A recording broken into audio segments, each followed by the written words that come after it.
Nikola Truk 14 Desember 2022 di jam 1:15 saya merekam video ini dan langsung tertuju pada pound sterling yang kembali naik 1.2373.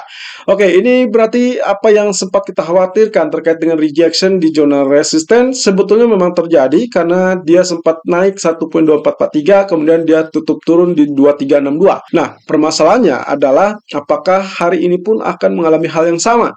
Data inflasi yang akan dirilis di jam 2 siang ini diharapkan turun di 10.9%. Apa artinya untuk pound sterling? Kalau Anda ingat, dalam setiap rilis dari CPI, data inflasi yang relatif tinggi justru menyebabkan pound sterling berbalik turun setelah rilis data. Hal tersebut dikarenakan harapan kenaikan suku bunga yang lebih tinggi sehingga akan mengakibatkan resesi yang terlampau dalam.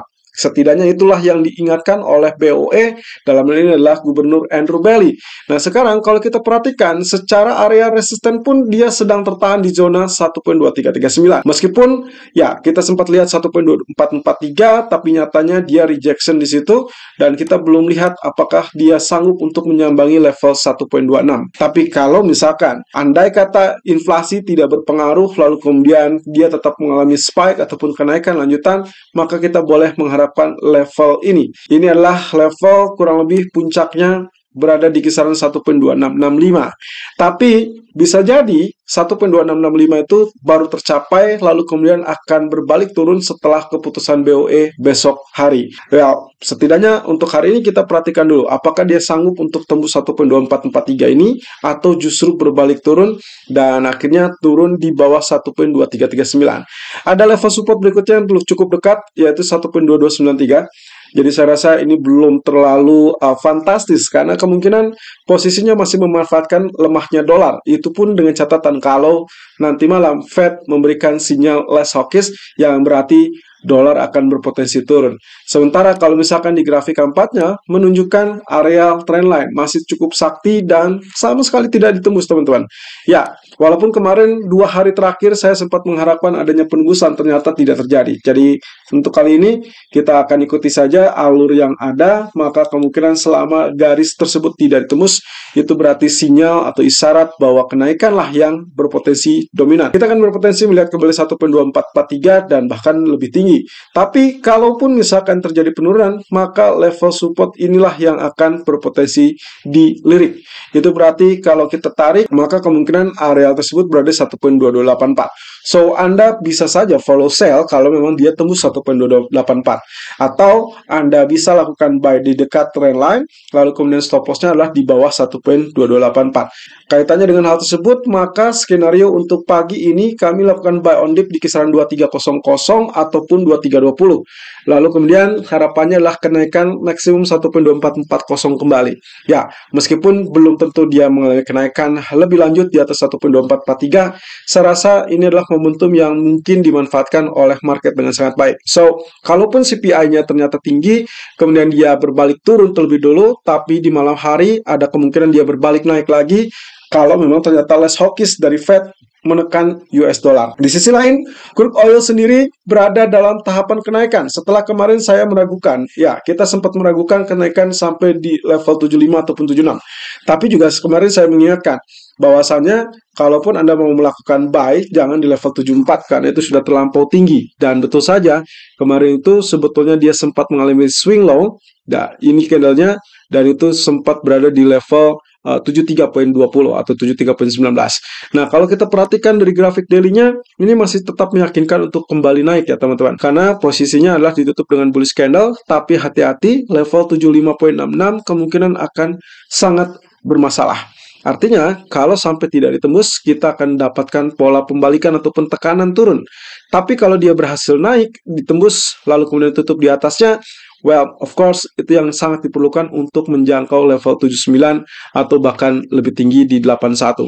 Nah, yang terpenting adalah kondisi tersebut harus diimbangi dengan pernyataan Fed nanti malam. Yes, betul sekali. Jika pernyataannya less hawkish dan juga terhindar dari potensi kekhawatiran resesi, maka bukan mustahil crude oil bisa lanjutkan kenaikan. Dan sampai berapa? Kita berpikir bahwa kemungkinan potensinya kalaupun swing low, anggapannya 73.20 masih cukup kuat. kemudian nantinya naik, lalu kemudian ya kenaikan saya rasa akan menguji level 78. Tapi dengan catatan di level 78 karena dia berupa FR 61,8%, harap berhati-hati. In case ternyata dia tidak langsung tembus, maka dia bisa saja kembali ditekan. Tapi kalau pernyataan dari Fed Powell nanti malam adalah less hawkish, maka kita boleh berharap kenaikan lebih tinggi menembus zona 61,8% dan itu berarti bullish akan tetap terjadi dalam beberapa hari ke depan. Nah, dengan demikian, areal yang bisa untuk dijadikan areal buy adalah kurang lebih akan berada di zona 73.80 ataupun 7400. Sampai saat ini masih bertahan di 74.88 dan running price 7505. Lalu kemudian target maksimumnya adalah 76. Lalu kemudian target pertamanya adalah 75. Stop loss saya cantumkan saja di 72.80 in case terjadi kegagalan untuk naik lebih lanjut. Dan kemudian kalau kita lihat dari grafik gold, welcome 1800 kembali. Bahkan sampai hari ini di siang hari kita sudah lihat 1810 tetap bercokol. Oke, kemarin kita sempat bahas terkait dengan ekspektasi bullish rectangle teman-teman. Ya, meskipun kalau Anda lihat di sini sepertinya tidak terlalu rectangle ya, malah kecenderungannya dia lebih tinggi ya. Jadi kita lihat di sini area low-nya malah lebih tinggi, alias higher low. Sementara itu kalau di bagian resistennya justru juga lebih tinggi.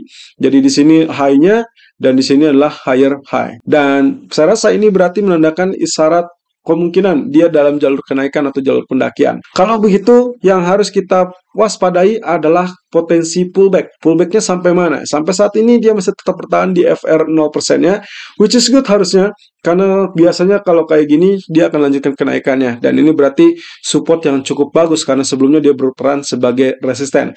Tapi tunggu dulu, kalau misalkan Anda ingin menghitung, maka hitung saja dari 50% real body long white candle.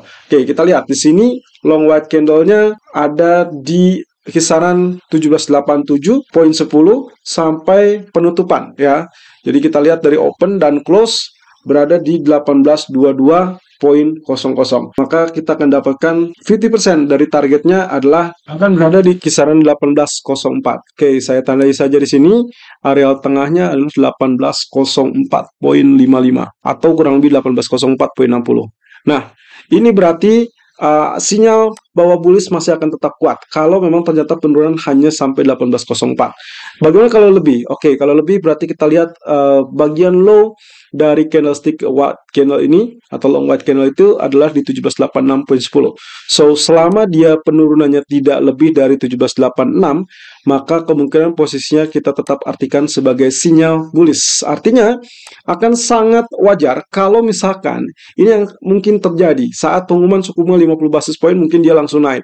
Tapi kalau misalkan pernyataan, maka pernyataan yang kita belum catat atau belum ketahui itu yang akan membuat volatile. Artinya sangat memungkinkan dia pullback yang sangat cepat, kemudian dia lanjutkan kenaikan. Ini sangat memungkinkan.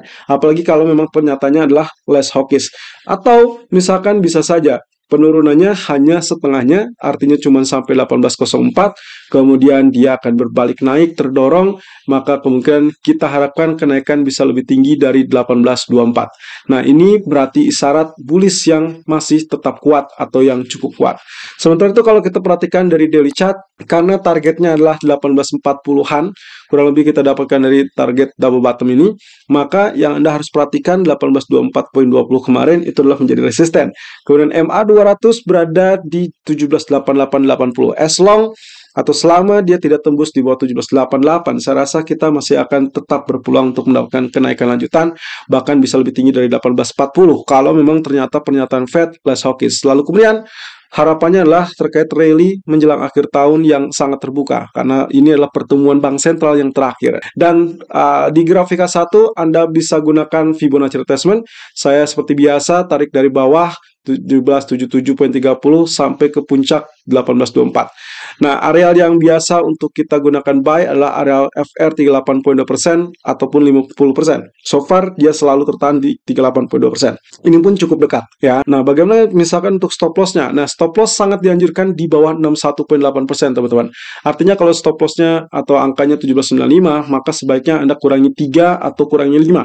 Artinya berarti stop loss Anda sebaiknya di 1790. Atau kalau kita mengacu kepada grafik H4 tadi atau mungkin di grafik daily tadi, maka stop loss yang sangat dianjurkan sebetulnya berada di kisaran atau di bawah 1786. Dengan demikian, untuk kali ini gold saya memegang untuk lakukan buy dengan asumsi bahwa inflasi tadi malam bisa menjamin bahwa Fed akan relatif lebih smooth atau lebih soft, sehingga kemungkinan potensinya less hawkish, dan itu berarti sinyal buy. Saya tunggu di level 1798 dengan asumsi 50% tadi di grafik H1 adalah 1800 ya, dan target puncak 1814 dengan stop loss 1791, tapi lagi-lagi kalau misalkan idealnya di bawah 1786 ya, tapi karena mungkin target yang terlampau tinggi, maka bisa saja ini stop loss-nya disesuaikan. Nah, kemudian asumsi terakhir adalah kalau memang ternyata betul-betul tidak turun sampai 1800, misalkan 1806 ataupun 04 tadi,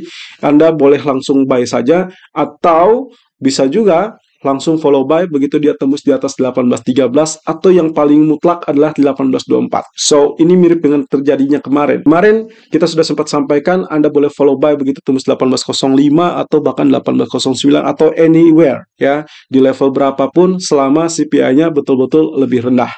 Dan itu juga yang akan terjadi hari ini. Kalau memang pernyataannya cenderung less hawkish, maka kemungkinan gold akan langsung naik. Anda diperkenalkan untuk langsung melakukan buy. Tapi kalau hawkish, Anda langsung switch, lalu buang posisi buy Anda, tukar dengan posisi sell dengan patokan kemungkinan saat dia tembus 1795 atau mungkin lebih rendah. Selalu gunakan stop loss dan risk management sesuai dengan equity dan strategi trading Anda. Irfan untuk Agrodana.